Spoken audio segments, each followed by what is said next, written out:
क्या होने वाला है अगले कुछ सालों में कि लोग यहाँ आकर इन्वेस्ट करें। टेक्निकली हमें प्रॉपर्टी वो लेनी चाहिए जहां हमारा पैसा दुगना हो तिगना हो। तो जहां 90% पब्लिक बाहर से आती है वहां एक आपको प्रॉपर्टी में अच्छा एप्रिसिएशन मिलेगा। लेकिन वो आज भी लोग तरस रहे हैं अपनी गाढ़ी कमाई लगा लगा के, और उनको वो पोजीशन नहीं मिला।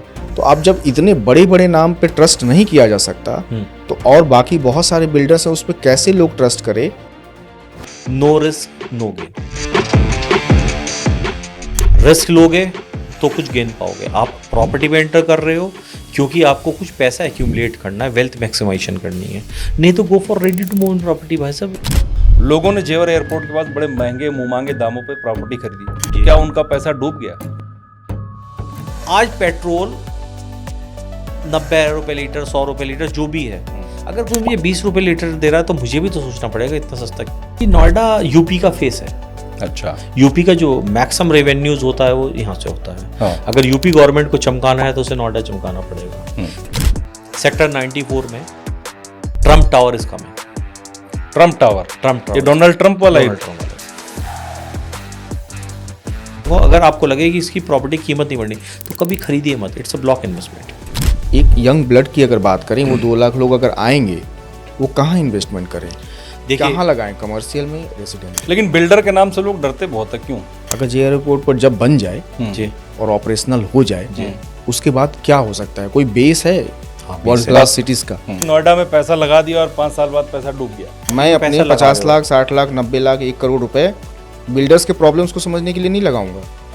नोएडा में कितनी तरह की कमर्शियल प्रॉपर्टीज हैं और आपके मुताबिक किसमें इन्वेस्टमेंट करना ठीक रहेगा?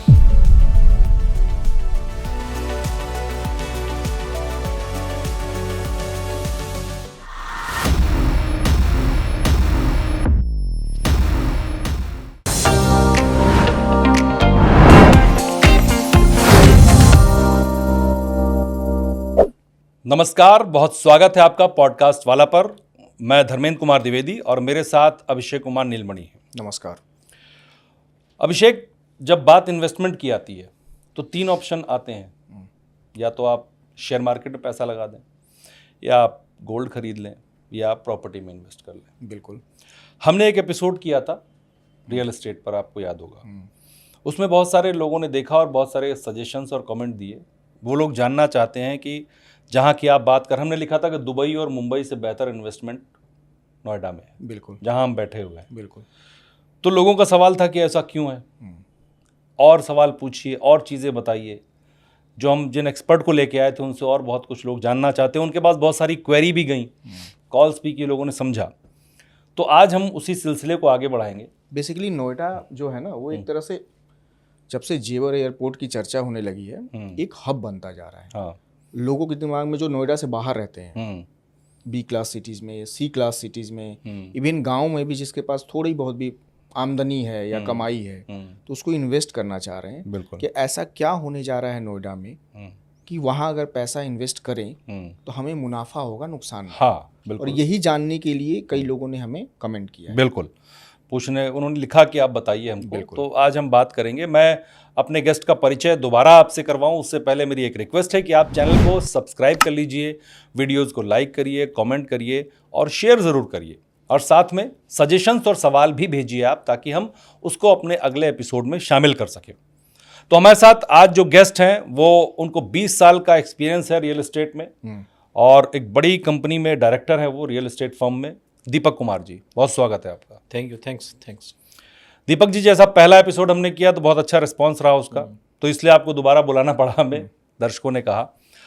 मेरा सबसे पहला सवाल, या दर्शकों का सवाल सबसे पहले यही कि आखिर नोएडा में ऐसा क्या होने वाला है अगले कुछ सालों में कि लोग यहाँ आकर इन्वेस्ट करें?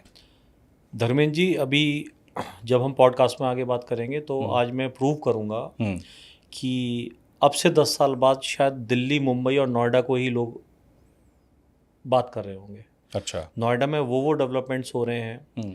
एक छोटा सा एग्जांपल मैं देता हूँ आप दोनों के लिए और अपने सारे देखने वालों के लिए। हाँ। कि अगर आज हम सिर्फ इतना गूगल पे टाइप कर दें कि top 10 development done by Indian government, या biggest development done by Indian government, या डूइंग इंडियन गवर्नमेंट, उसमें अगर 10 डेवलपमेंट है तो उनमें से 5 नोएडा के हैं। अच्छा। 5 का नाम नोएडा में है? 5 का नाम नोएडा में है। नोएडा से हो रहे हैं, नोएडा में हो रहे हैं, या नोएडा उससे या स्टार्टिंग पॉइंट है उन डेवलपमेंट्स का। अच्छा। आगे बात करेंगे तो बहुत ही अच्छी अपॉर्चुनिटी है। मैं तो ये कहूँगा कि जो भी हो क्लीन प्रॉपर्टी लें, थोड़ा 5 साल का विजन रखें और 100% paying capacity. Of course with bank हो, उसमें कोई दिक्कत नहीं है। दे एवरीवन शुड टारगेट नोएडा और गौतम बुद्ध नगर नाउ। तो ऐसा तो नहीं हो कि नोएडा में पैसा लगा दिया और 5 साल बाद पैसा डूब गया? बहुत लोग ये शिकायतें करते रहे हैं। नहीं, वो एक फेज था। 2012 से 2020-21 तक वो फेज था। उसमें कुछ अथॉरिटी की भी कमियां रही हैं, कुछ बिल्डर्स की रही हैं, कुछ गवर्नमेंट इनिशिएटिव्स की भी रही हैं, बैंकिंग की भी रही हैं। तो वो सब अब रिजॉल्व हो गया है। एक नई कमेटी बनी थी, उसने सबका वे आउट मिल गया है। और दूसरी चीज़ मैं आपसे फिर बात कर रहा हूँ कि आप किसी भी अपने बायर से या कस्टमर से बात कीजिएगा जिन्होंने 2012, 13, 14 में लिया था, और वो यस इमोशनली परेशान थे, फाइनेंशियली परेशान थे, बट आज आप अगर उनकी कैलकुलेट करेंगे दे ऑल आर हैप्पी। अच्छा। मतलब वो दुखी हैं कि इतने दिन वेट करना पड़ा, बट अब उन्हें वो रिटर्न्स मिल रहे हैं। और थैंक्स टू जेवर एयरपोर्ट और थैंक्स टू मेनी डेवलपमेंट्स जो अभी नोएडा के आसपास हो रहे हैं, तो अब नोएडा में आपको बहुत ज़्यादा परेशान लोग नहीं मिलेंगे, और जो हैं अगले 1 से 1.5 साल में वो भी सब क्लीन हो जाएंगे, क्लियर हो जाएंगे, and they will be in a very happy condition. Noida की परेशानियों पे हम बात आपसे करेंगे आगे। मुझे एक चीज़ बताइए कि नोएडा की जो तस्वीर है या पिक्चर है, जैसा आप कह रहे हैं कि बहुत बदलने वाली है, बहुत ज़्यादा ग्रोथ होने वाला है, तो एक शब्द मैंने सुना है अभी तक, DFC। जी, क्या है और क्या इसका रोल है इस तस्वीर को बदलने में? अभिषेक जी, बेसिकली इंडिया ने या इंडियन गवर्नमेंट ने 2 इनिशिएटिव लिए हैं, बहुत बड़े इनिशिएटिव लिए हैं। एक, इंडियन गवर्नमेंट चाइना की टक्कर में मैन्युफैक्चरिंग हब बनाना चाहता है नोएडा में, इंडिया में। दुबई की तरह वो ट्रेडिंग सेंटर बनना चाहता है। ठीक है। ठीक है। अच्छा। तो ये अच्छा, एक कम वैल्यूएशन में ये सारा डेवलपमेंट करना है। ठीक है।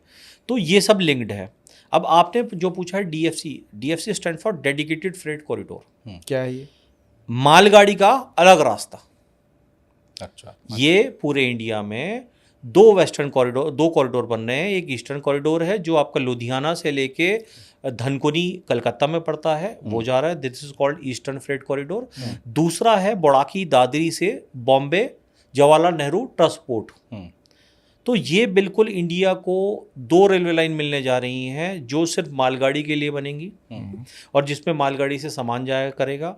एक छोटा सा, देखिए मैं हमेशा फैक्ट फिगर में बात करता हूँ, आप ये मानिए कि एक मालगाड़ी से कितना टन सामान जाता है? 13,000 टन सामान जाता है। अच्छा। एक ट्रक से कितना जाता है? 10 टन।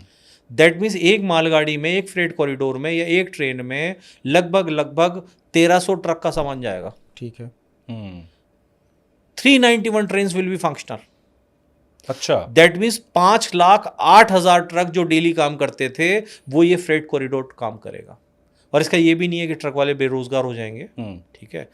तो फ्रेट कॉरिडोर क्या है कि अब तक मालगाड़ी से ऑलमोस्ट, अगर आप रेलवेज के फाइनेंशियल देखोगे, 60% प्रॉफिटेबिलिटी मालगाड़ी से आती है। हाँ बिल्कुल, फ्रेट से, भाड़े से आती है। ठीक है। माल ढुलाई सबसे सस्ता भाड़ा जो होता है वो शिपिंग का होता है, पानी का होता है। दूसरे नंबर पे रेलवे का आता है। बट क्या है कि अब तक ट्रैक सिर्फ एक था, तो पैसेंजर ट्रेन के लिए मालगाड़ी रोक दिया जाती थी। तो कोई कमिटमेंट की वैल्यू नहीं थी कि लेट से कोई कहीं शिप खड़ा है और हमें कोई एक्सपोर्ट करना है तो मालगाड़ी 2 दिन में पहुंचेगी, 4 दिन में पहुंचेगी, 8 दिन में पहुंचेगी, कुछ नहीं पता। एक एक्सप्रेस ट्रेन जा रही है, उसके लिए भी उसे रोक दिया मालगाड़ी को।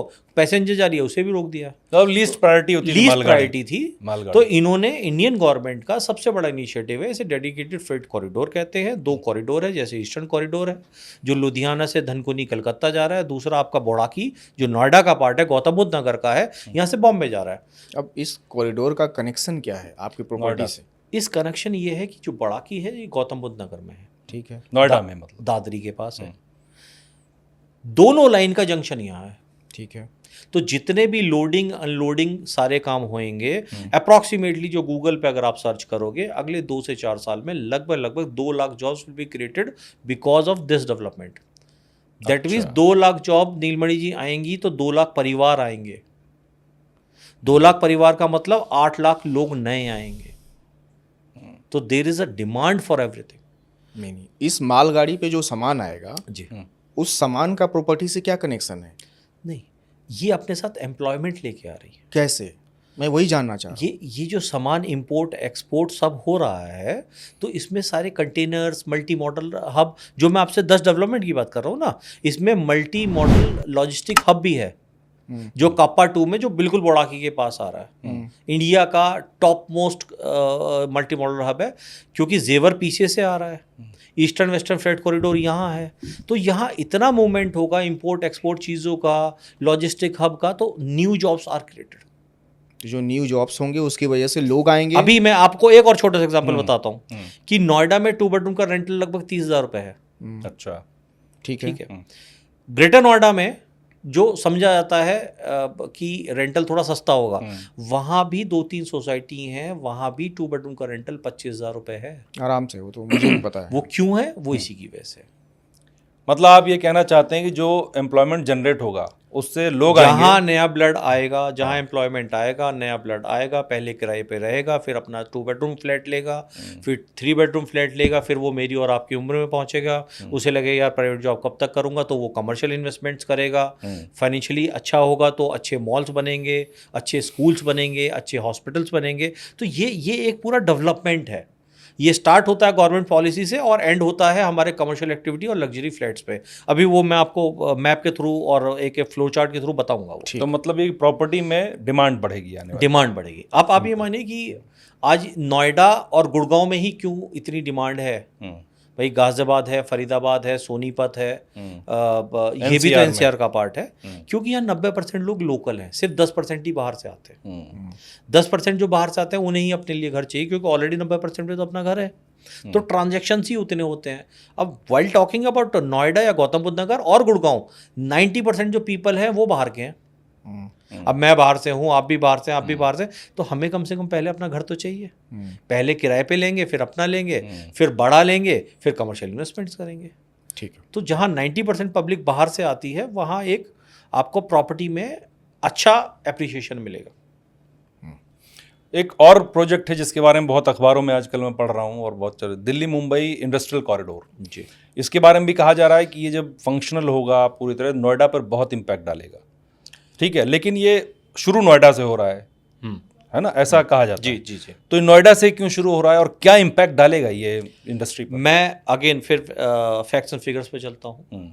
आप ये मानिए कि जेवर एयरपोर्ट बनाने में और कंप्लीट करने में कितना पैसा लगेगा? वो लगेगा लगभग 29,000 करोड़ रुपए लगेगा।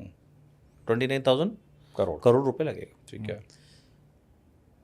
फिर रेलवे लाइन बनाने में, लैंड एक्विजिशन करने में, कंप्लीट करने में कितना लगेगा? 1.25 lakh crore. Freight corridor banana, that means 4 गुना ज़्यादा पैसा लगेगा। इस फ्रेट कॉरिडोर के 150 किलोमीटर की रेंज में ऊपर और नीचे सारा इंडस्ट्रियल डेवलपमेंट होना है यहाँ से बॉम्बे तक, तो उसके में लगेगा 7.5 लाख करोड़। 7.5 लाख करोड़। दैट मीन्स जेवर एयरपोर्ट, जिसकी वजह से नोएडा में इतनी धूम मची हुई है, वो तो सिर्फ 10% है। डीएफसी बहुत बड़ी चीज़ है, और डीएफसी के दोनों तरफ 150 किलोमीटर में जो इंडस्ट्रियल डेवलपमेंट बनना है, मैन्युफैक्चरिंग हब होना है, क्योंकि हमें क्या चाहिए? हमें कनेक्टिविटी चाहिए, हमें ट्रांसपोर्टेशन चाहिए, हमें लो कॉस्ट ट्रांसपोर्टेशन चाहिए। वो ऑलरेडी हमारा फ्रेट कॉरिडोर बन गया है। तो when you talk about Delhi Mumbai industrial freight corridor, it start from Boraki और एंड करता है बॉम्बे में जवाहरलाल पोर्ट पे। तो इसमें आपका रोड भी है, इसमें फ्रेट कॉरिडोर इसका पार्ट हो गया है, और जो इंडस्ट्रियल डेवलपमेंट इसके दोनों तरफ हो रहा है वो भी पार्ट है। तो ये क्या काम चालू है इसका? ये काम चालू है। कब तक कंप्लीट होगा? इसमें आपने धुलेरा सुना होगा, Dholera is part of this. ये 6 स्टेट्स में से जा रहा है। आपका यूपी हो गया, हरियाणा हो गया, गुजरात हो गया, मध्य प्रदेश हो गया और महाराष्ट्र हो गया। अच्छा। तो इसमें अब इन्होंने क्या किया, अब ऐसा है कि अब जब शहर बसे, आप अगर अपना शहर में देखेंगे, मैं अपने शहर में देखता हूँ, सबसे पहले क्लॉक टावर बसता था, घंटाघर। कमर्शियल एक्टिविटी करने लोग आते थे, फिर वो कहते थे यार इसके आसपास ही, दुकान के आसपास ही घर ले लेते हैं। तो उस टाइम इंडस्ट्रियलाइजेशन उस लेवल पे नहीं होता था, उस टाइम कमर्शियल एक्टिविटी होती, तो वो उन्होंने घंटाघर के पास शॉप ली, वहीं मकान किराए पे ले लिया। अब क्या हो रहा है, इसी तरह जो लोग अब इन्वेस्टमेंट जोन जो मैं कह रहा हूँ, ये लगभग 23-24 इन्वेस्टमेंट जोन बनने हैं, जिसमें पहला DNGIR, Delhi Noida Ghaziabad investment region, जिसे हम न्यू नोएडा कहते हैं। अच्छा। न्यू नोएडा और दिल्ली नोएडा गाजियाबाद इन्वेस्टमेंट रीजन, ठीक है। इस तरह के 24 इन्वेस्टमेंट रीजन बनने हैं DFC में। अच्छा। 24 में से 6-7 अब बन रहे हैं, जिसमें धुलेरा है, ये है और 3-4 और हैं। तो यहीं इन्होंने सारी यूनिट्स लगा दी हैं, क्योंकि लैंड सस्ती थी, डेवलपमेंट हुआ वहाँ। गवर्नमेंट पॉलिसीज़ की वजह से जब इंडस्ट्रीज हुई तो भाई ऑक्यूपेशंस आए, ऑक्यूपेशन आए तो उन्हें रोजगार भी मिल गया, लैंड कॉस्ट भी बढ़ गई, सरकार को लैंड भी सस्ते में मिल गई, तो एक बड़ी बेहतर कनेक्टिविटी बन गई है।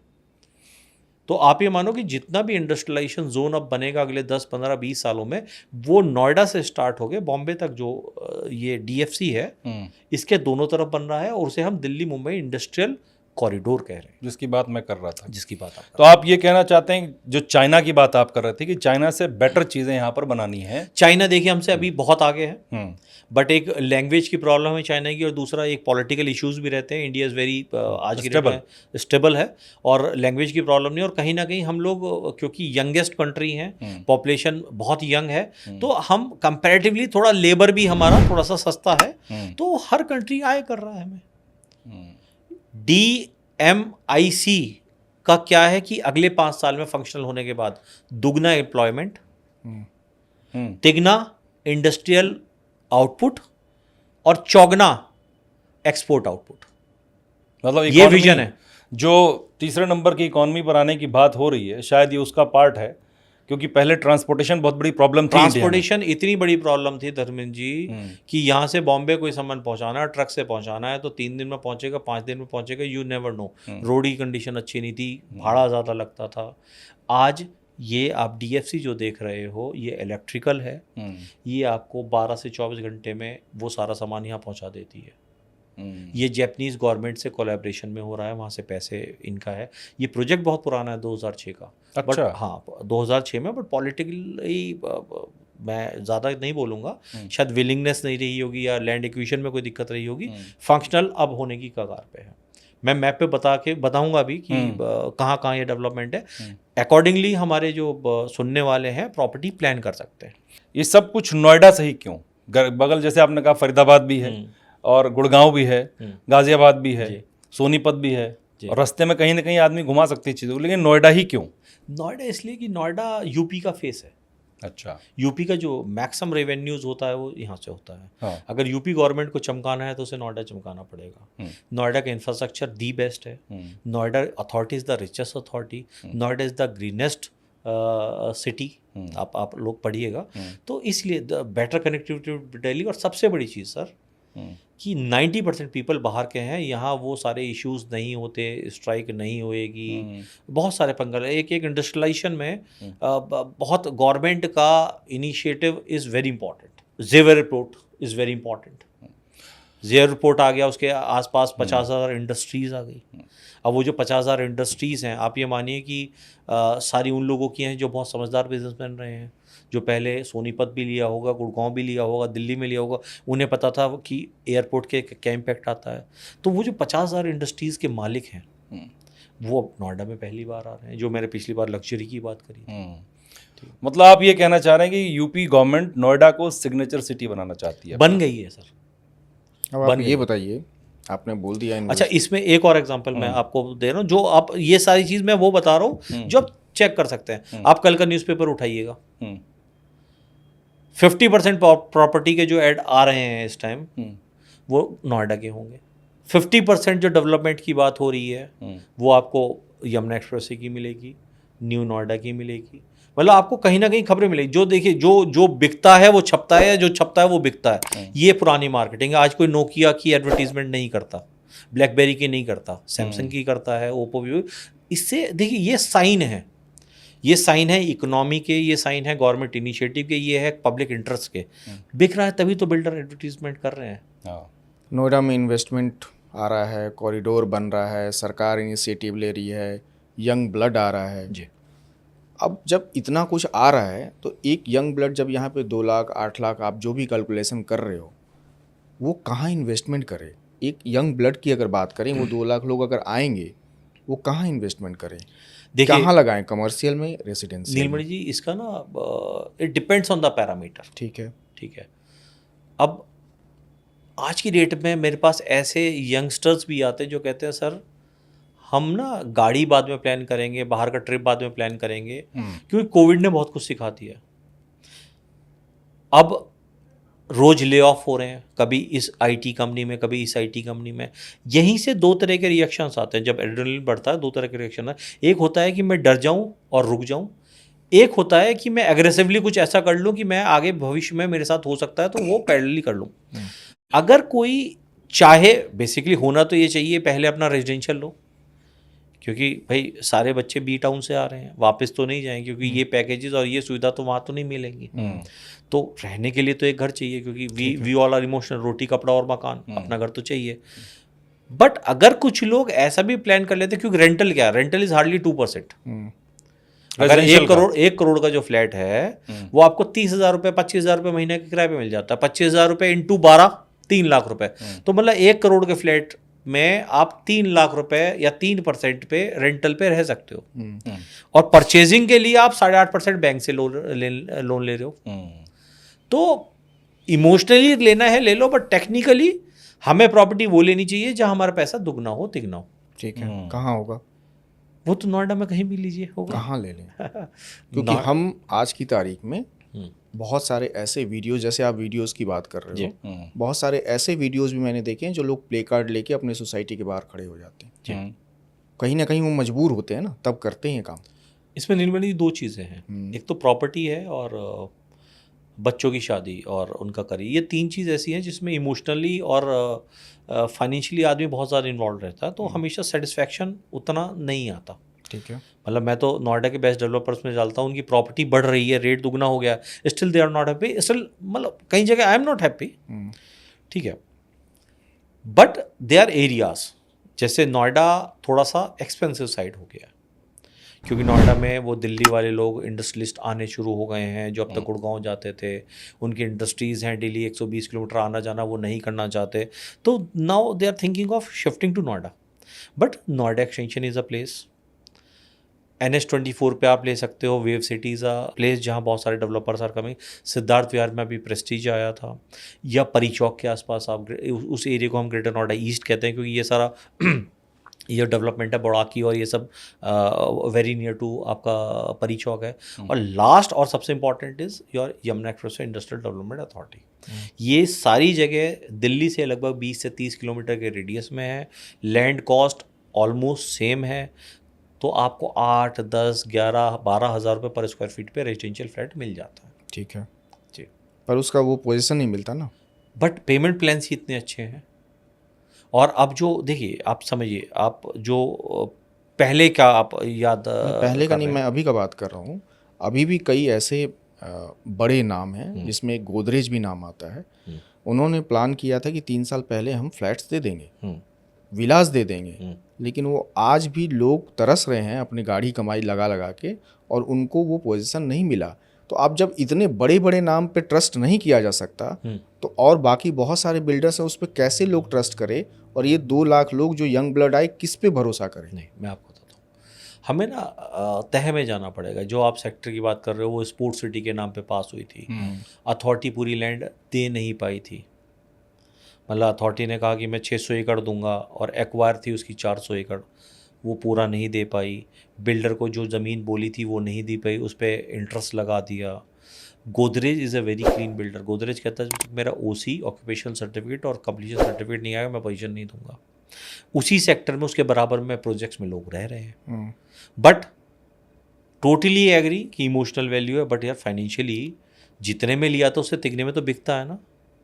पर वो बेचारा जिसका पैसा गया है, बेच दो ना अगर आप परेशान हो।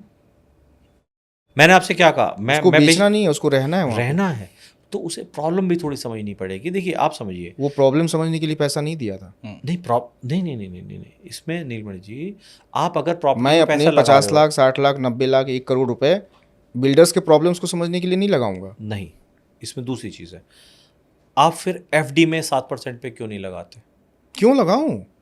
आप इतने बड़े बड़े ऐड दिखाते हो। नहीं, आप इतना बढ़िया बढ़िया ऐड, हाँ, आप 7% FD पे नहीं लगाते, 10% म्यूचुअल फंड में नहीं लगाते, आप प्रॉपर्टी से 25 से 30% एनुअली एक्सपेक्ट करते हो आफ्टर 4 to 5 नहीं एक्सपेक्ट करते। मुझे प्रॉपर्टी लेके रहना था उसमें। तो आप रेडी टू मूव लीजिए। ये कोई बात नहीं हुआ ना। रेडी टू मूव क्यों लेंगे?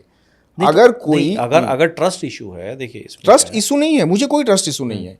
एक बड़ा नाम में आप कह रहे हो, क्लीन है, बिल्कुल कह रहे हो, लेकिन उसी बड़े नाम, उसी क्लीन ने लोगों के करोड़ों रुपए रखे हुए हैं इस नाम पे कि ओसी नहीं आए, उस ओसी से उसको क्या मतलब है? नहीं, उसने बना के दे दिया। It is authority problem, it is not a builder problem. तो ये पब्लिक का प्रॉब्लम नहीं है ना? पब्लिक का है, उसके ऊपर ही रेरा और जजमेंट आ रहा है, उसका सॉल्यूशन निकला है। मैं आपसे देखिए फिर वो कह रहा हूँ 2012 से 2022 तक ये सारी प्रॉब्लम्स थी। और ये मैं एक नाम ले रहा हूँ, ऐसे हो सकते हैं और 10 हों। हाँ 5-6 हैं। मैंने अभी बोला कि दो साल में सारा क्लियर हो जाएगा। देखिए आज जिस भी आप डेवलपर की लो, मैं एक बहुत अच्छे डेवलपर का रहता हूँ और जिसका बहुत सब कुछ है, still my wife and mother is not happy, क्योंकि expectation are huge.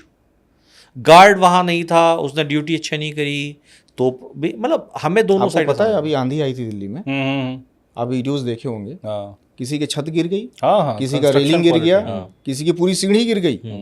Construction quality बहुत खराब है। ये इस लेवल की क्वालिटी आई है। बिल्कुल बिल्कुल आप सही कह रहे हो। लेकिन अगर आपने प्रॉपर्टी 2200 में खरीदी है नीलमणि जी, तो कंस्ट्रक्शन उसी हिसाब की है। या फिर वही गलत बात आप मतलब मेरे मुताबिक गलत बात कह रहे हो आप। नहीं गलत बात नहीं वो है। 2200 रुपए जिसने लगाए होंगे उसके कितने पैसे गए होंगे आप ये देखो। नहीं आई टोटली अंडरस्टैंड, बट जो चीज़ हो रही है ये तो हर फील्ड में हो रहा है ना। आप सिर्फ रियल एस्टेट में नहीं कह सकते, ये तो हर फील्ड में है। आप अच्छी से अच्छी गाड़ी लेते हो, वो खराब हो जाती है। बैड एक्सपीरियंसेस तो होते हैं, बट एक दो, अच्छा आपने 1-2 एक्सपीरियंस लिए, 5 एक्सपीरियंस लिए, डन। इसके अलावा मैं आपको एक्सपीरियंस बताता हूँ। मैं वही जानना चाह रहा हूँ। I will give you numbers of my clients जो कहते थे कि सर आपकी एड्रेस में मैंने प्रॉपर्टी ले ली और आज मैं 3 करोड़ की वर्थ हो गया। आज आपको बुलाने का मकसद सिर्फ यही है कि आज मैं यही जानना चाह रहा हूँ कि एक इंसान मेरे जैसा जो थोड़ा बहुत पैसा कमा के लगाना चाहता है, वो कहाँ पैसा लगाए ताकि वो सेफ रहे और रिटर्न उसको मिल जाए। देखिए अगर आप सेफ रहना चाहते हैं, फाइनेंशियल टर्म्स में बोल रहा हूँ, no risk no gain. Risk लोगे तो कुछ गेन पाओगे। आप प्रॉपर्टी में एंटर कर रहे हो क्योंकि आपको कुछ पैसा एक्यूमुलेट करना है, वेल्थ मैक्सिमाइजेशन करनी है, नहीं तो go for ready to move in property. भाई साहब इस टाइम तो सारी प्रॉपर्टी रेडी टू मूव है, जो अच्छी लगे ले लो। फिर क्वेश्चन क्या आता है कि सर बाइंग कॉस्ट इज 9%, जो मैं पैसा लगा रहा हूँ वो म्यूचुअल फंड में था 10%, वो भी ड्रॉ कर रहा हूँ, बैंक से 8.5% पे ले रहा हूँ, और मुझे सेव क्या हो रहा है, सेव हो रहा है 3% रेंटल का। तो 90% जो पीपल हैं, जो नीलमणि जो कहते हैं मैं आज प्रॉपर्टी लेके फंस गया, परेशान हूँ, वो वही है कि हमारा डे 1 में पैरामीटर वर नॉट क्लियर। इसीलिए मैं कहता हूँ कि आप हमसे मिलें और क्लियर बताएं। नहीं, आपने बहुत अच्छा एक उदाहरण दिया ना कि 2 लाख यंग ब्लड आ रहा है, तो मैं चाह रहा हूँ कि यंग ब्लड अगर हमारा देखे सो तो उसको ये समझ में आए कि अब हमें आप ये कहाँ देखिए क्या करना 2 चाहिए। लाख जो यंग ब्लड आ रहा है उनका पैकेज 15-20 लाख रुपए से ज़्यादा नहीं होगा। बिल्कुल ठीक है, इसीलिए मैं डेट में 1-1.25 लाख रुपए उनके हाथ में आएगा जी। तो वो 1 करोड़ की प्रॉपर्टी नहीं खरीद सकते, 70 लाख डाउन पेमेंट नहीं कर सकते। 70 लाख का मतलब 50-60 हज़ार रुपए वो किस्त नहीं दे सकते। तो उनके लिए तो चाहे या ना चाहे upcoming is the only option. Okay भाई 1 करोड़ का कोई लेंगे, अपकमिंग आप सजेस्ट कर सकते हैं? बहुत सारे यमुना एक्सप्रेस वे पे बहुत सारे। अब हो क्या गया नीलमणि जी, जिन प्रोजेक्ट्स की आप बात कर रहे हो उस टाइम अथॉरिटी क्या करती थी, नोएडा में बहुत सारे बिल्डर्स वर नॉट कमिंग, तो नोएडा अथॉरिटी ने कहा कि यार आप ना मुझे 10% या 20% पैसा दे दो, अगला पैसा 7 साल की किश्तों में दे दो। अच्छा, तो उसमें क्या हुआ, कोई भी बिल्डर, अच्छा प्लीज मुझे अदरवाइज मिल लीजिए, कौन बिल्डर चाहता था मैं जेल में जाऊं? नहीं, कोई नहीं चाहता। ठीक है, बिल्डर का रेपुटेशन कोई नहीं, बिल्डर अपना सारा हार्ड एंड मनी लगाता था। बिल्कुल लगाता। बट वो कंडीशंस ऐसी हुई, जैसे 2016 में आपका एनजीटी का इशू हुआ, नोटबंदी हो गई, तो बिल्डर जो सोच के कैलकुलेशन चला था कि मैं इतने फ्लैट बेच दूंगा, इतना विला बेच दूंगा, इतना प्लॉट बेच दूंगा, इतने मेरे रिसीवेबल आएंगे या अथॉरिटी को दे दूंगा, वो नहीं हुआ। अब किसी ने पीआईएल डाल के अथॉरिटी से पूछा कि किस किस बिल्डर का पेमेंट नहीं आया, तो अथॉरिटी को देना पड़ा। वो उसने न्यूज़पेपर में आ गया, न्यूज़पेपर में आ गया तो बैंक ने भी लोन देना बंद कर दिया। तो ऐसा नहीं है बिल्डर विलिंगली ये कर रहा था, गलत है, इसके सॉल्यूशंस आ गए हैं। बट फिर भी मैं आपके माध्यम से कहना चाहूंगा कि 2012, 13, 14 में जिसने भी पैसे लगाए थे, it was a tough time for everyone, for us as well.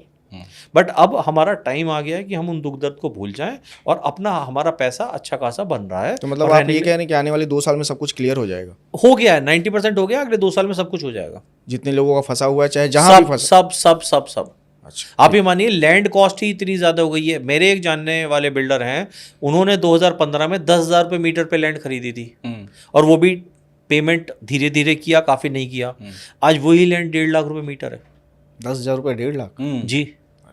तो अब जो नया बिल्डर आ रहा है, एक तो उसे 1.5 लाख रुपये का टाइम मिलेगा, 90 दिन नहीं देना है उसे। पहले तो 8-9 साल में दे रहा था ना, अब उसे अभी देना है। तो अब कोई बिल्डर ऐसा नहीं है कि 100% पेइंग कैप से। इसीलिए आप देख रहे होगे कि बहुत सारे डेवलपर M3M, एक्सपीरियन, और आपका L&T भी सुनाई जा रहा है, गोदरेज आ गया है, आपका प्रेस्टीज आ गया है, शोभा इज कमिंग। तो ये सब फाइनेंशियली साउंड बिल्डर्स है, टेक्निकली साउंड। शोभा को आप जाके देखिए, गुड़गांव दुबई का one of the best brand में कंसिडर होता है। बिल्कुल। अभी शोभा ने प्रोजेक्ट लॉन्च किया है नोएडा, ग्रेटर नोएडा में, 3 घंटे में प्रोजेक्ट बिक गया है। 3 घंटे में 3 घंटे बिक गया था जी। तो ना हम नेगेटिव है, डार्क साइड है, उसे कभी डिनाई नहीं कर सकते। लोगों का पैसा फंसा है, मेरे फादर का भी पैसा फंसा हुआ था।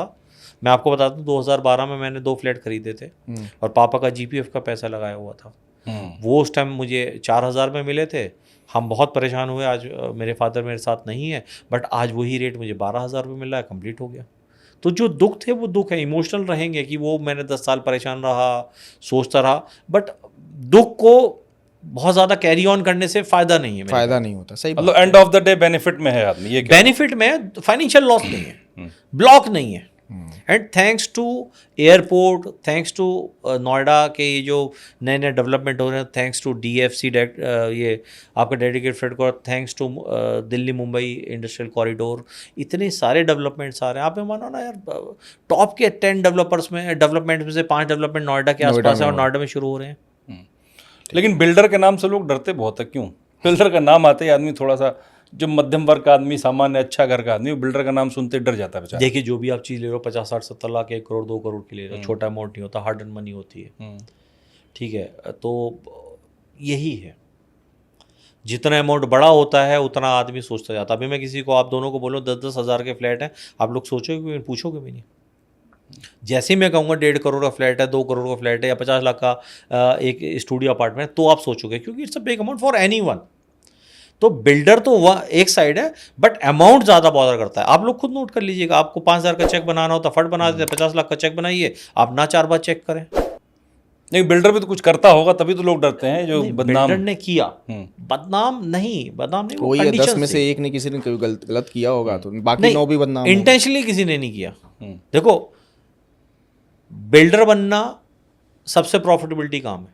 अच्छा, ठीक है, लोगों को अट्रैक्ट किया, बन गए। अब वो बन गए, लेकिन एक बार मैं बॉम्बे गया था, वहाँ के एक आधे डेवलपर से मेरी बात हुई थी, नोएडा एक्सचेंजर प्रोजेक्ट लेके आओ। तो उन्हें बोले, दीपक, जिस मार्जिन पे नोएडा एक्सटेंशन में लोग बेच रहे हैं ड्यू टू कंपटीशन, हल्का से भी मार्केट अप डाउन हुआ, they won't be able to sustain. और वही हुआ। ठीक है, तो जो अच्छे बिल्डर्स हैं वो मार्जिन भी ठीक ठाक लेके जाते हैं, क्योंकि उन्हें क्वालिटी डेवलपमेंट करना है, उन्हें पैसा अपना पूरा कैलकुलेशन करते हैं, वो अपना ब्रांड वैल्यू के लिए अच्छा पैसा लेते हैं। अब बात करते हैं, इन्वेस्टमेंट की बात कर रहे थे, कमर्शियल प्रॉपर्टीज़ की। नोएडा में कितनी तरह की कमर्शियल प्रॉपर्टीज़ हैं और आपके मुताबिक किसमें इन्वेस्टमेंट करना ठीक रहेगा? देखिए धर्मेश जी, कमर्शियल प्रॉपर्टी होती क्या है? कमर्शियल प्रॉपर्टी वो होती है जिसमें मैं बिल्कुल भी इमोशनल नहीं होता। अच्छा भाई, रेजिडेंशियल का मतलब मेरा दिल लग रहा है, मेरी मम्मी इस घर में रही है, इस एरिया में मैं रहता था, मेरी स्कूलिंग हुई है, तो while buying a property we are little bit emotional. But while talking about commercial, जो मुझे ज़्यादा रिटर्न देगा, जहाँ मेरा पैसा ज़्यादा। अच्छा, रिटर्न 2 फॉर्म के होते हैं, ये बड़ा मैं इंपॉर्टेंट बता रहा हूँ।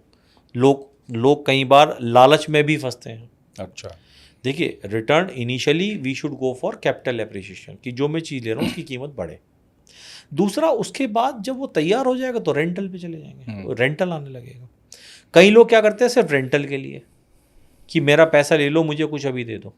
वो नहीं होना चाहिए, क्योंकि वो अलग थ्योरी है।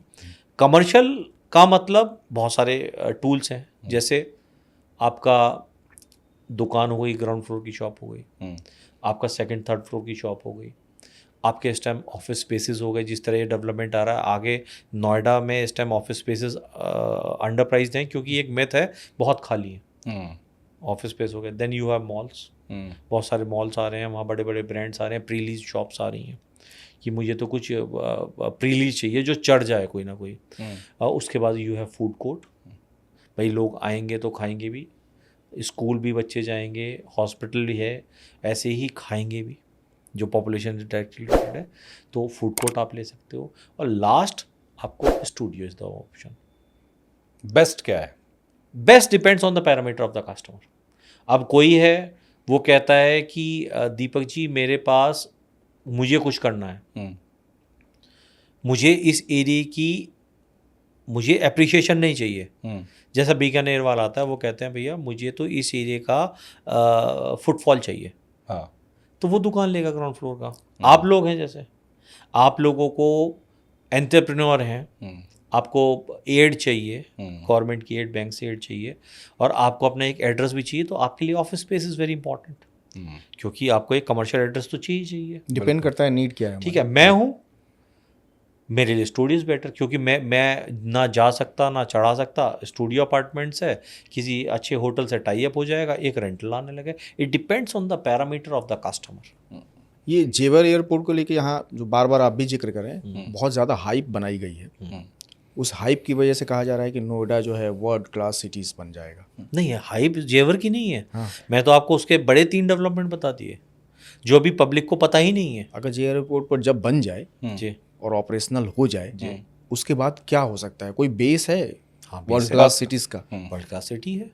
आप ये मानिए कि गुड़गांव का जो IGI एयरपोर्ट है, उसकी जो कैपेसिटी है वो 5200 एकड़ का है, और रोज़ लगभग 1,90,000 पैसेंजर फ्लाई करते हैं डेली। हमारा जो एयरपोर्ट है वो 7200 एकड़ का है, 2000 एकड़ एक्स्ट्रा है। तो यहाँ उससे ज़्यादा कैपेसिटी में होगा। आज नोएडा की पॉपुलेशन 13 लाख है, तो आप ये मानोगे कि हर छठे दिन नए लोग आ रहे होंगे इतने ही नोएडा में? भाई आप ये देखो ना, 2 लाख अगर फ्लायर्स आएंगे तो कहाँ रहेंगे, कहाँ रुकेंगे, कहाँ होटल्स आएंगे, कहाँ रेस्टोरेंट्स आएंगे, कहाँ मार्केट आएंगे। अच्छा, तो आप तो सिर्फ ये देखो नीड कितनी, नीड एनालिसिस कर लो, आपका सब कुछ काम हो जाएगा। आप किसी भी प्रोडक्ट की मार्केटिंग करते हो, it is not about this. सबसे पहले होता है STP, सेगमेंटेशन, टारगेटिंग और पोजिशनिंग, और फिर होते हैं 4 Ps। ये MBA में हर प्रोडक्ट का होता है। तो आप सेगमेंटेशन कर लो। एयरपोर्ट कितने हैं?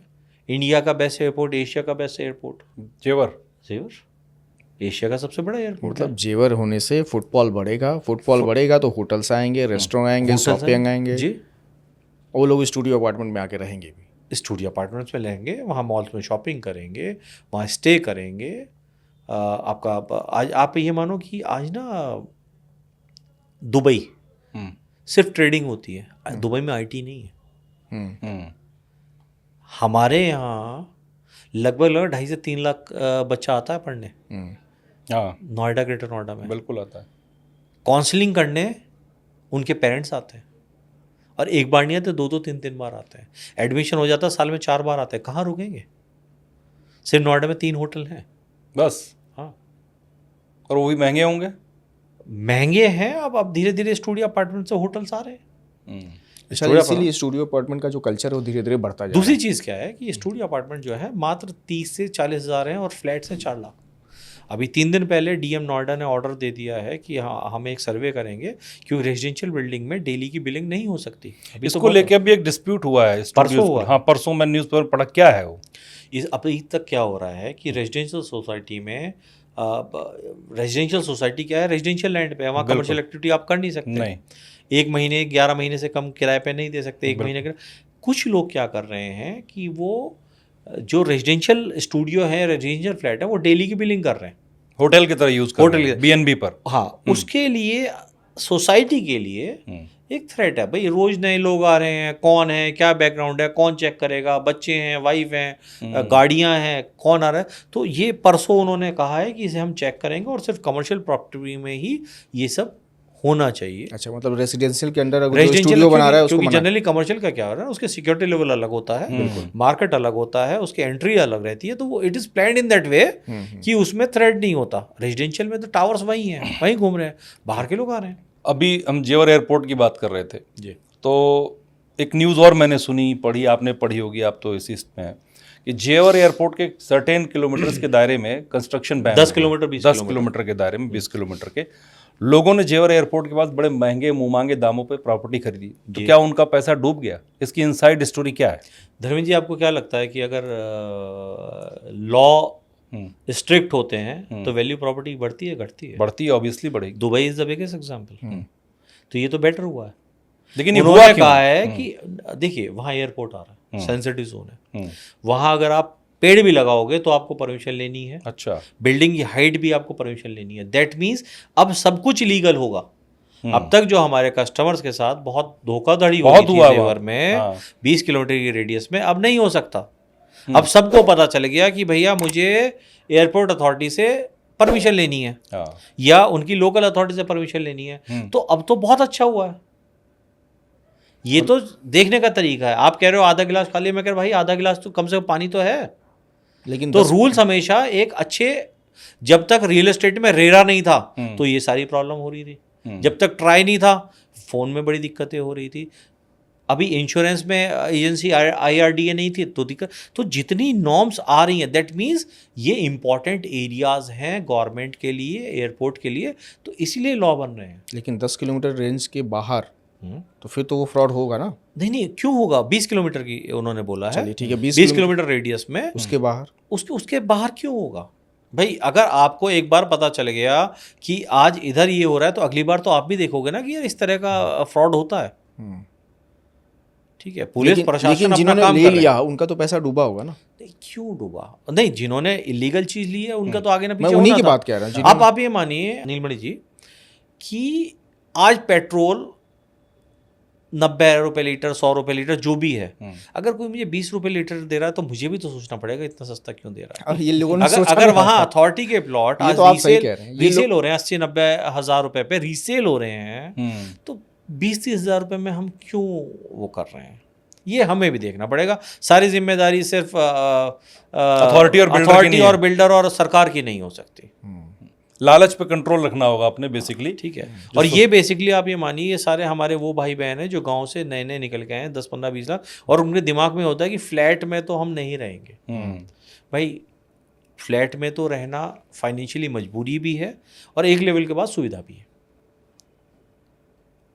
ठीक है, क्योंकि 1-1.5 करोड़ 2 करोड़ से नीचे आप प्लॉट लेके बना नहीं सकते, और उस तरह की लोगों की पहुंचने में लगभग 40-45-50 साल की एज तक लोग पहुंचते हैं। लेकिन सोशल मीडिया पर जो ये आपने कहा ना ग्लास आधा भरा है आधा खाली है, सोशल मीडिया पे इसको बहुत नेगेटिव तरीके से ट्रेंड करवाया जा रहा है कि जेवर एयरपोर्ट के पास सब पैसा डूब गया, बर्बाद हो गया, बुलबुला फूट गया। तो जिन्होंने इलीगल लिया था वो तो बोलिए। हाँ, तो ये बहुत चल रहा है सोशल, मैंने कई रील्स आप देखी। सही कह रहे हो, बट लॉजिक आप समझो ना, जो लॉ बनता है सबसे पहले लॉ ही अपने आप में ये दिखाता है कि वो एरिया इज इंपॉर्टेंट फॉर किसी के लिए, उसने तभी तो लॉ बनाया। बिल्कुल ठीक है, तो वो एरिया इंपॉर्टेंट है तो आपकी प्रॉपर्टी उस जगह है, दैट मीन्स आप भी इंपॉर्टेंट हुए, बिल्कुल, that means you made a right choice. दूसरी चीज, आपको बचाने के लिए वो लॉ है। तीसरी चीज, अब तक तो बहुत लोग कहते थे एयरपोर्ट आएगा नहीं आएगा, और ये इस तरह के लॉ आ रहे हैं, दैट मीन्स एयरपोर्ट फंक्शनल होगा या नहीं होगा। तो ये है, तो कहीं भी कोई भी लॉ बनता है वो अच्छे के लिए बनता है, उसे इसीलिए कहते हैं जो आदमी डिसिप्लिन्ड है वो हमेशा कामयाब है। बिल्कुल। तो जहाँ लॉ है और जो आदमी अथॉरिटी उसे कर रही है वो हो रहा है। मतलब जो लोगों ने जैसे आपने नोएडा में भी कहा ना कि वो 2012 से 2022 तक खराब हुआ, मैं कह रहा हूँ अभी 1-2 साल में ऐसे ही ये लॉ विल मेक श्योर कि वहाँ लोगों को राइट चीज़ मिले, राइट रिटर्न मिले, और बहुत अच्छा रिटर्न मिलेगा। अथॉरिटी ने पिछली बार जो प्लॉट निकाले थे वो 27,000 रुपये के मीटर के आसपास निकाले थे, इस बार 35,000 रुपये मीटर पर निकाले हैं जो फ्रेश वो उन्होंने अलॉटमेंट करे हैं। सर कहने के लिए लगता है कि क्या हुआ, 27 से 35 हुए, 8,000 रुपये तो बढ़े, बट भाई 27,000 पे 8,000 बढ़े, दैट मीन्स 33% बढ़े। एग्जैक्टली काउंटिंग तो वहां से होनी चाहिए। हाँ भाई बेस रेट इज 27, 27 पे 8,000 कितना है? 33%, लगभग 30%।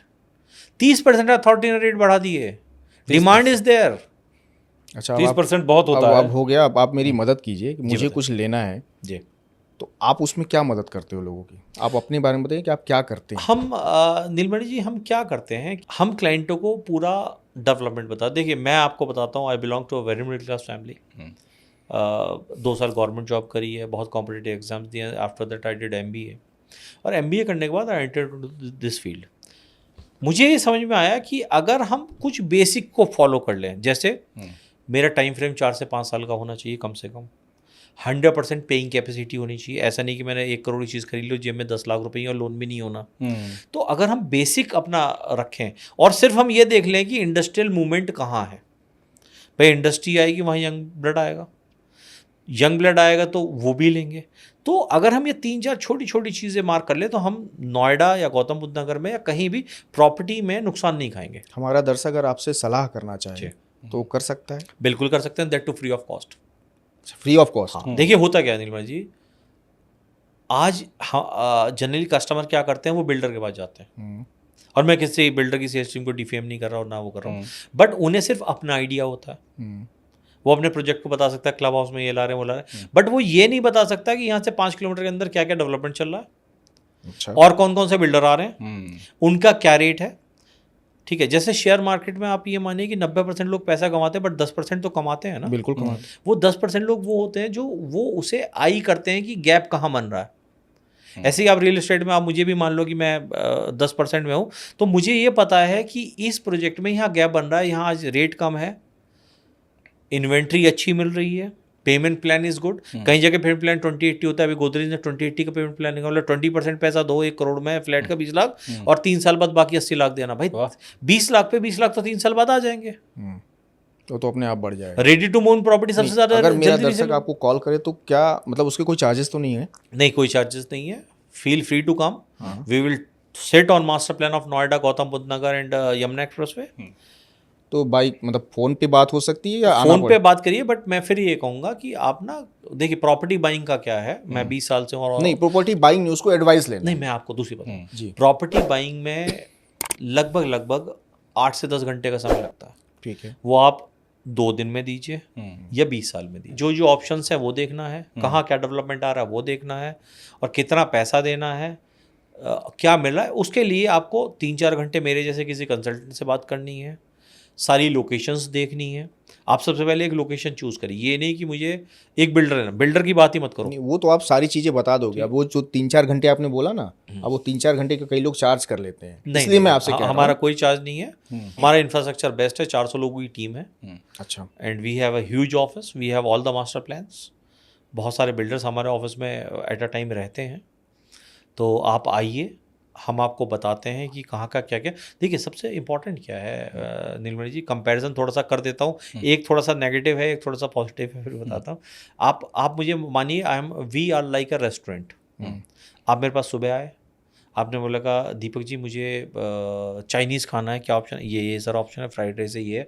आपने कहा नहीं मुझे खाना है साउथ इंडियन, वो भी ऑप्शन। आपने कहा नहीं यार मुझे तो chole bhature. We have all the options.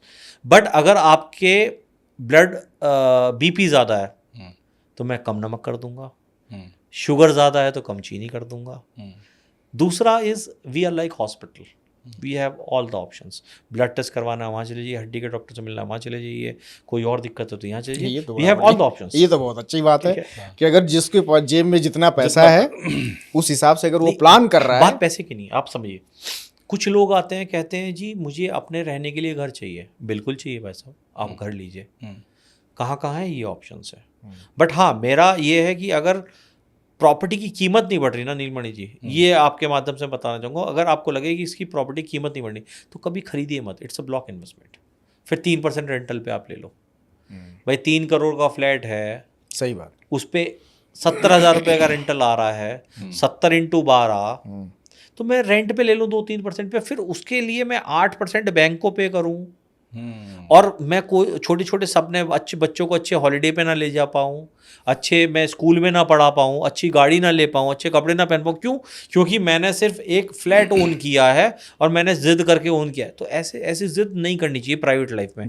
सरकारी लोग करते थे, बट अब तो पेंशन उनकी भी नहीं रही। अब हम एक सवाल ऐसा करते हैं, जैसे पिछली बार जब आपसे बातचीत हुई थी तो बात हुई थी कि मुंबई और दुबई से बेहतर है नोएडा।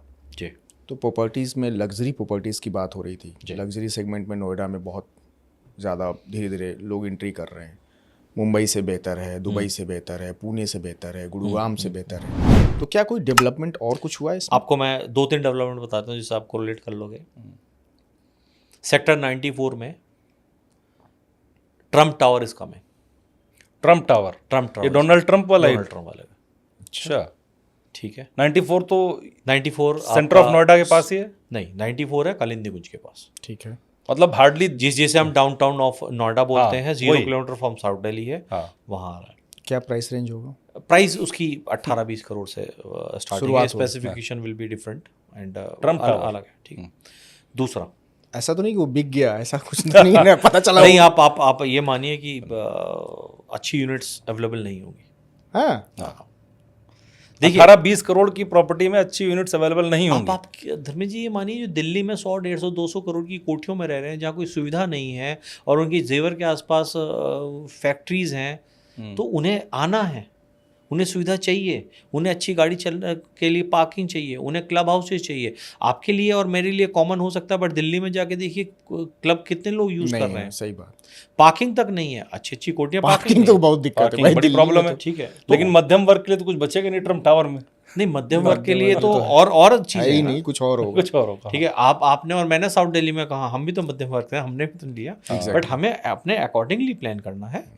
ऑप्शन सबके लिए हैं, सबके लिए हैं। पहला ऑप्शन। दूसरा क्या है? लग्जरी। दूसरा ये है कि एक आर्किटेक्ट हैं जिन्होंने फ्यूचर म्यूजियम फ्यूचर करके दुबई में बनाया, जो one of the best monument है, जो देखने जाते हैं। जिन्होंने वो आर्किटेक्ट किया है वो यहाँ एक प्रोजेक्ट में एसोसिएट हो गए। अच्छा, उन्होंने बहरीन का वर्ल्ड ट्रेड सेंटर भी डिजाइन किया। तो जो दुबई की बेस्ट मॉन्यूमेंट या वो डेवलपमेंट बना सकते हैं, और जो बहरीन में वर्ल्ड ट्रेड सेंटर बना रहे हैं, वो नोएडा में आ रहे हैं, तो कितनी बड़ी बात है। वो कहाँ आ रहा है? वो जेपी ग्रीन्स परी चौक पे पड़ता है, उसके अंदर आ रहे हैं। उसके अंदर है? उसके अंदर। ठीक है। अच्छा, एक और इसके अलावा अलावा Jacob and company, famous for jewellery and watches, वो भी इंटीरियर डिजाइनिंग में आ रही है। They are also coming in Noida. वो किसी और के साथ होंगे? वो सेक्टर 97 में। अच्छा, पर वो बिल्डर तो कोई और होगा ना? बिल्डर आप देखो, सुविधाएं देखो, किस लेवल के लोग आ रहे हैं। तो वो बिल्डर जो कभी बैंगलोर बॉम्बे जिनके आप नाम लेते वो वहां आए नहीं, वो यहाँ आ रहे हैं। वो यहाँ आ रहे हैं। ट्रम्प टावर तो अपने आप में बहुत बड़ी बात है। ट्रम्प टावर इज अभी वहां आप देखिए गुड़गांव में वंडरफुली डन। अच्छा, इसमें एक और भी तो कोई कंपनी थी जिसने आप बनाया, जिसका कंस्ट्रक्शन, बड़ी बिल्डिंग है कोई नोएडा की, जिसका कंस्ट्रक्शन एसीसी ने किया है। हाँ, वो क्या है? वो आपका सुपरनोवा है, स्पायरा है। वो एसीसी क्या है, उसके बारे में थोड़ा बताया। कंपनी जिसने बुर्ज खलीफा बनाने में काफ़ी सपोर्ट किया है। अच्छा जी, अरेबिक कंस्ट्रक्शन कंपनी जी। उसको उसमें उसका आप समझिए, ये यमुना के बैंक पे था, पानी बहुत जल्दी आ जाता था। ठीक है, तो उसके लिए एक हमें स्पेशलाइज कंपनी, वो बिल्डिंग जो है almost 75 to 80 floors depending on the, अभी कुछ बीच में वो था 80 फ्लोर की बिल्डिंग या 75 फ्लोर की बिल्डिंग बनाना मजाक नहीं है। सही बात। तो इंडिया की सबसे ऊंची बिल्डिंग, इंडिया की टॉलेस्ट बिल्डिंग है। तो इसीलिए मैं कह रहा हूँ, देखिए होता क्या है कि हम लोग नोएडा में रहते हैं, घूमते फिरते हैं, उस चीज़ को कोरिलेट नहीं करते। लेकिन एक बार हम एडवर्टीजमेंट देखें, हम प्राइस ब्रैकेट देखें, हम डेवलपमेंट देखें, तो उधर तो हम मैन्युफैक्चरिंग हब की बात कर रहे हैं, हम चाइना से टक्कर लेने की बात कर रहे हैं। उधर हम आप जो एक्सपोर्ट इंपोर्ट एक्सपोर्ट दुबई से टक्कर लेने की बात कर रहे हैं। रात दिन काम हो रहा है, जो काम 7-8 दिन में होता था वो 24 घंटे में करने की बात कर रहे हैं। दिल्ली मुंबई आपका जो रोडवेज बन रहा है, वहाँ हम 12 घंटे में मुंबई पहुँच जाएंगे, जो अब तक 4-4 3-3 दिन में जाते थे। तो हो क्या रहा है कि epicentre of growth is Noida. और मैं आज आपको फिर बता रहा हूँ, अगले 10 साल बाद, 8 साल बाद आप शायद बॉम्बे और नोएडा की बात करोगे, मैं भी दिल्ली की, क्योंकि दिल्ली में डेवलपमेंट्स हो चुके हैं। वो तो सैचुरेटेड हो गई अब दिल्ली। सैचुरेटेड है। देखिए हर डेवलपमेंट के लिए you need a good infrastructure, good money और गुड गवर्नमेंट इनिशिएटिव्स। वो आज यूपी में है। और स्पेस भी चाहिए होता है आपको एक्सपेंड करने के लिए, जो नहीं है बड़ी चीज़ तो स्पेस है। बिना स्पेस के क्या करोगे? अच्छा, इसमें एक सवाल अब ये पैदा होता है कि जब इन्वेस्टमेंट इंसान करता है तो सबसे बड़ा कंफ्यूजन होता है कि कोई शहर डेवलप हो रहा है तो किस स्टेज पर आदमी इन्वेस्टमेंट करे। जैसे सपोज अब नोएडा की बात करें, अब अगर हम शुरू में कर देते तो हमको सस्ता मिलता, एप्रिसिएशन होता। अब तो नोएडा में दाम 7वें आसमान पहुंच गया, तो अब क्यों अगर आप शुरू में कर रहे होते तो हो सकता हाथ जल गए होते, आप भी नीलमणि जी की तरह नाराज होते। तो वो असल में होता क्या, हम सिर्फ प्रॉफिट देखते हैं, हम उसका पेन नहीं देखते। ठीक है, तो हमें बीच का रास्ता निकालना है कि कम से कम पेन हो और हमारा रिस्क थोड़ा सा लिमिटेड हो और हमें पैसा हमें बच जाए। तो उसके लिए हर शहर का डिफरेंट स्टेज होता है, डेवलपमेंट का स्टेज होता है। उस स्टेज पे मैं आपको इस पे बना के बताता हूँ कि मतलब मैं कैसे चाह भी रहा था कि आप मैप के जरिए कनेक्शन पूरा थोड़ा सा समझाइए कि समझाइए। एयरपोर्ट मैं इसमें 2 चीज़ें कर देता हूँ अभी हाथों हाथ। जी एक तो व्हाट आई विल डू, मैं इसमें आपको पहले स्टेजेस बता देता हूँ कि स्टेज में generally as per my knowledge, क्योंकि मैं बहुत बड़ा एक्सपर्ट नहीं हूँ।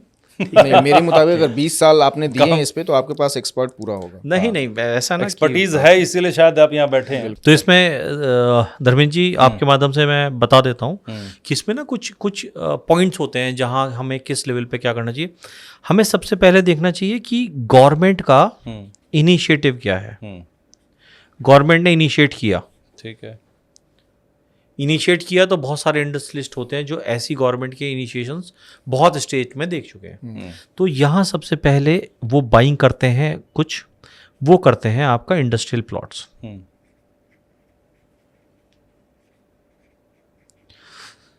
मुझे और आपको समझ में नहीं आएगा, ठीक है, ये हमें दिखता है 10 साल बाद 15 साल बाद कि अच्छा ऐसा भी बिका था। ओ, ठीक है। अब यहाँ क्या है, अगर इंडस्ट्रियल प्लॉट आया तो क्या होगा, इंडस्ट्री आएगी। इंडस्ट्री आएगी तो एम्प्लॉय आएंगे, एम्प्लॉय आएंगे तो एम्प्लॉय की फैमिली आएगी। यही है, कैलकुलेशन तो यही है। एम्प्लॉय की फैमिली आई तो क्या चाहिए, सिक्योरिटी सुविधा। हाँ, हमें क्या चाहिए, मॉल चाहिए, हॉस्पिटल चाहिए, स्कूल चाहिए, और यहाँ जो नोएडा का भी फेस है, हमें लग्जरी लिविंग भी चाहिए। एक लेवल के बाद वो भी जरूरी होती है, क्योंकि आज नोएडा बच चुका है। वो कहते हैं कि भैया अब एवरीथिंग इज सेट हियर, अब मैं यहाँ रह सकता हूँ। तभी ये बड़े बड़े नाम आ रहे हैं और दिल्ली वाले बाहर निकले। अब जब एम्प्लॉय आता है और एम्प्लॉय फैमिली आती है या इंडस्ट्री आ गई, तो जब इंडस्ट्री आती है तो इंडस्ट्रियल प्लॉट आ गए। कुछ लोग बिगर प्लॉट्स खरीदते हैं। अगर आपने देखा हो किसी भी बी टाउन में 1000 मीटर का प्लॉट, 2000 मीटर का प्लॉट, 3000 खाली पड़े हैं, ये 15 साल पहले लोगों ने खरीद लिए। और कुछ लोग अब भी यहाँ इंडस्ट्रियल प्लॉट खरीद रहे होते हैं। ये इंडस्ट्रियल प्लॉट हालांकि थोड़े छोटे हो जाते हैं, 500 मीटर 700 मीटर, यहाँ बड़े प्लॉट होते हैं 1 एकड़ 2 एकड़ 3 एकड़। अब इंडस्ट्री आ गई, एम्प्लॉय आ गए। अब एम्प्लॉय क्या करेगा, बेचारा छोटा स्मॉल रेजिडेंशियल प्लॉट खरीदेगा या फ्लैट खरीदेगा। तो ये डिफरेंट फेज है। This is phase 1, this is phase 2, this is phase 3 and this is phase 4। तो आज अगर आप मेरे से पूछें, यमुना एक्सप्रेसवे इस फेज में है और इस फेज में है। नोएडा एक्सटेंशन लगभग इस फेज में है या परिचौक के फेज ये वाला एरिया, और नोएडा इस फेज में, चौथे फेज। अगर आज आपको कमर्शियल एक्टिविटी करनी है तो आपको क्या चाहिए, आपको चाहिए पॉपुलेशन बैक्ड बाय फाइनेंशियल कि वो ओके हो। ऐसा ना हो कि मैंने कहीं वहाँ दुकान खोल ली और वहाँ जो सैलरी सेगमेंट है वो 10-12-13 हज़ार रुपये वाली और मैं बेच रहा हूँ बहुत महंगी चीज़ें। तो ये अगर कमर्शियल एक्टिविटी करनी है तो दिस इज़ द प्लेस जहाँ कमर्शियल एक्टिविटी करनी है, क्योंकि ऑलमोस्ट सारा इंफ्रास्ट्रक्चर इज़ रेडी। लोग हैं, अब उनकी डिमांड है कि मैं कोई खरीदारी करूँ, अच्छे स्कूल में जाऊँ। आज नोएडा में कोई भी अच्छा ऐसा स्कूल नहीं जिसकी फीस 25,000-30,000 रुपये महीना से कम हो। मतलब एक लेवल के बाद लोगों को हालांकि इधर अगर आप देखते हैं जहाँ नोएडा एक्सटेंशन है और परिचौक के आसपास है, वहाँ स्कूल की फीस कम है। और अभी यमुना पे स्कूल्स आर नॉट देयर। अच्छा, हाँ, कुछ बन रहे हैं, कॉलेजेस हैं कुछ। स्कूल किसके लिए बनेंगे, बच्चों के लिए, जो फैमिलीज आएंगी। कॉलेज तो इसलिए कि कॉलेज को लैंड सस्ती मिल गई और उन्होंने आउटस्कर्ट में खोल दिया और अपनी बसेस लगा दी। स्कूल नहीं है अभी, बट स्कूल क्या है, बच्चे छोटे हैं, उन्हें उतना समझ नहीं होता, पेरेंट्स थोड़ा सा ज्यादा उनके लिए केयर करते हैं। तो ये है। तो ये इसका एक सिंपल सा है। आप ये देख लीजिए कि कहाँ क्या आपको सेटल होना है, क्या आपके गोल्स हैं, तो वो मैं और मेरी टीम आपको सपोर्ट कर देगी टू गाइड बेस्ट की आपको क्या लगे। अब मुझे इसमें एयरपोर्ट और आपने जो DMIC और जो फ्रेट कॉरिडोर है, जी, उसको समझाते हुए मुझे समझा सकते हैं कि लोग कहाँ कहाँ इन्वेस्टमेंट कर सकते। ऐसा है नीलमणि जी, सबसे इम्पोर्टेंट है इंफ्रास्ट्रक्चर। आप ये मानिए कि ये हमारा NH24 हो गया और ऐसे करके ये हम परिचौक आ जाता है। ये हमारा अक्षरधाम मंदिर हो गया, ये हमारा DND फ्लाईओवर हो गया, ये हमारा कालिंदी कुंज हो गया। यही हमारी 3 एंट्री दिल्ली से। इस साइड हमारी यमुना हो गई और ये हमारी हो गई हिंडन। ये हो गया हमारा नोएडा, नोएडा इज लिमिटेड। ये हो गया हमारा गाजियाबाद, गाजियाबाद में भी इंदिरापुरम। ये हो गया हमारा ग्रेटर नोएडा वेस्ट, ये हो गया हमारा ग्रेटर नोएडा ईस्ट, और ये हो गया हमारा एयरपोर्ट। ठीक है। गौतम बुद्ध नगर में 3 अथॉरिटी हैं, Noida authority, greater Noida authority और Yamuna expressway industrial development authority. तो इसे हम कहते हैं YEIDA। ये डा डन। अब परी चौक से थोड़ा सा हम लेफ्ट लेते हैं और राइट जाते हैं, और इधर से हमारी GT रोड आ जाती है, जिसे हम GT रोड कहते हैं, जो शेरशाह सूरी जी ने बनवाई थी बहुत जो साल कि पठानकोट से शुरू हुई कलकत्ता तक जाती है। ये बहुत इंपॉर्टेंट रोड है। ठीक है। यहाँ एक जगह पड़ती है बड़ाकी। अच्छा। क्या हुआ, जो डेडिकेटेड फ्रेट कॉरिडोर है ये यहाँ से लुधियाना से ऊपर से आया, बड़ाकी से होते हुए कलकत्ता चला गया। इसे हम कहते हैं ईस्टर्न डेडिकेटेड फ्रेट कॉरिडोर, क्योंकि ये ईस्ट में। बड़ाकी से दूसरा आया, ये गया जवाहरलाल पोर्ट ट्रस्ट, बॉम्बे, मुंबई। ठीक है। ये this is the only intersection point of western dedicated freight corridor and eastern dedicated junction हो गया। ये दोनों लाइन जो इंडिया की लाइफ लाइन बनेगी अगले 5 साल में, इसका इंटरसेक्शन पॉइंट से बड़ाकी है। एक ही जगह है बस, ये एक ही पूरे देश में, इसीलिए मैं कह रहा हूँ ये नोएडा से स्टार्ट हो रहा है। ये जो एरिया है इसे हम कह रहे हैं दादरी नोएडा गाजियाबाद इन्वेस्टमेंट रीजन, अच्छा, या न्यू नोएडा। ठीक है। सारा इंडस्ट्रियल डेवलपमेंट यहाँ हो गया। तो ये हमारा क्या हो गया, ये हो गया हमारा DMIC या DFC। ये इसे हम क्या लिखते हैं, ये हमने अभी DFC कवर कर लिया। ठीक है, डन। ठीक है। अब इस DFC के 150 किलोमीटर ऐसे ये हो गया आपका Delhi Mumbai industrial corridor. Okay. जो भी इंडस्ट्रियलाइजेशन होगा वो अब इस 150-200 किलोमीटर की रेंज में होगा, क्योंकि लाइफलाइन इसका यही रहेगा, ताकि ट्रांसपोर्टेशन के लिए जो प्रोडक्ट बने, कॉस्ट। आप ये मानिए जितनी भी डेवलप्ड इकोनॉमी है, भला ये आप US ले लीजिए, आप चाइना ले लीजिए, चाइना तो सबसे सस्ती है। चाइना में ट्रांसपोर्टेशन कॉस्ट इज ओनली 6%। अच्छा, और इंडिया मतलब अगर 100 रुपए है तो सिर्फ 6 रुपए दे रहा है। इंडिया में it is as high as 24%। अरे 24%? जी, तो क्योंकि रुक के जा रही है मालगाड़ी और रोक दे रहे हैं सब कुछ, और हर जगह एक्सेस नहीं है। ठीक है। इंडियन गवर्नमेंट इसे 7-8% पे लाना चाहती है, इसीलिए 2007 से प्रोजेक्ट इनके लाइन था। और इसीलिए मैं बार बार कह रहा हूं कि अगर जेवर एयरपोर्ट में 30,000 करोड़ का इन्वेस्टमेंट है तो DFC में आपका 1,25,000 करोड़ का इन्वेस्टमेंट है, और इसमें 7,65,000 करोड़ का इन्वेस्टमेंट है। ठीक है।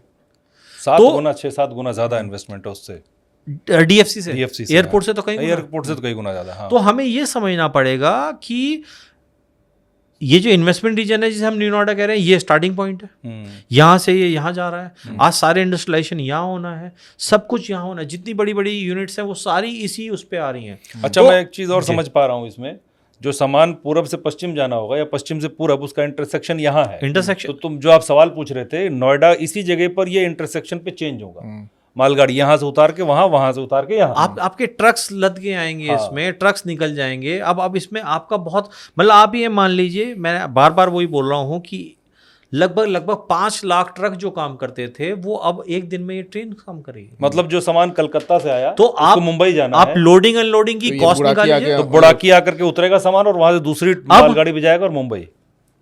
इसमें ये जो एरिया है ये कप्पा 2 के नाम से है, जो दोनों के इंटरसेक्शन के पॉइंट है। ये सबसे बड़ा मल्टी मॉडुलर लॉजिस्टिक हब बना रहे हैं। यहां आपका रोड भी हो गया, यहाँ आपका फ्रेट कॉरिडोर भी हो गया और यहाँ एयरपोर्ट भी हो गया। अभी 2041 के मास्टर प्लान में अब तक क्या था, मैं एक रफ मैप बना देता हूँ। ये ऐसे था आपका ना मास्टर प्लान। 2041 में इन्होंने ये फ्रेट कॉरिडोर तक ले गए हैं ये। अच्छा, उसको शामिल कर लिया। 2041 में इन्होंने एक्सटेंड करके यहाँ ले गया।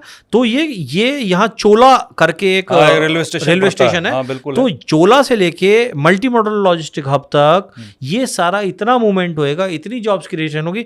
आपको फिर बता देता हूं, population of Yamuna express industrial development area in 2031 है 36 लाख, जो कि यहां आप अभी खाली बता रहे हो। और नोएडा के 36 लाख को अगर आप 4 लोगों से डिवाइड करो, 9 lakh housing unit is required.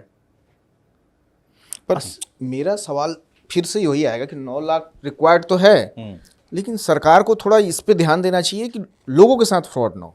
नहीं, लोग बिल्डर फ्रॉड ना करे, नहीं कंपनीज फ्रॉड ना करे। बहुत ध्यान दे रही है। परसों भी अगर मैं आपको परसों की न्यूज़ देखेंगे तो परसों भी यहाँ 3-4 डिस्ट्रिक्ट की पुलिस ने एनक्रोचमेंट हटाया है।